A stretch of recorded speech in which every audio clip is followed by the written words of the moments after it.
Kurang dari 10 hari menjabat sebagai Gubernur Maluku Utara, berhembus kabar Ali Yassin Ali bakal merombak kabinet di awal tahun 2024. Sekprov Maluku Utara, Samsudin A. Kadir pun bersuara terkait kabar itu. Katanya pihaknya baru sebatas membicarakan adanya pemberian PLT di beberapa OPD yang kosong. Jika langkah evaluasi jabatan eselon 2 lingkup Pemprov Maluku itu diambil, maka harus lebih dulu menyurati ke Mendagri. Soal wacana evaluasi jabatan eselon 2 di beberapa OPD, nanti kita ikuti ketentuan termasuk melaporkan dan meminta persetujuan Kementerian Dalam Negeri, ujar dia Jumat 29 Desember 2023.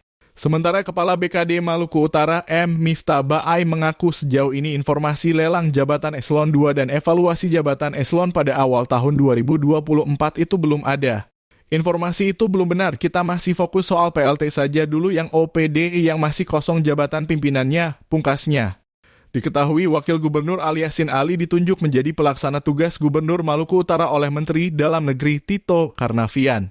Ali Yassin Ali menggantikan mantan Gubernur Maluku Utara Abdul Ghani Kasuba yang ditetapkan sebagai tersangka dugaan korupsi oleh Komisi Pemberantasan Korupsi. Hal tersebut tercantum dalam surat keputusan Mendagri nomor 100. 2. 1. 13/7456/8. 1. Tentang penugasan Wakil Gubernur Maluku Utara selaku pelaksana tugas Gubernur Maluku Utara tertanggal 21 Desember 2023.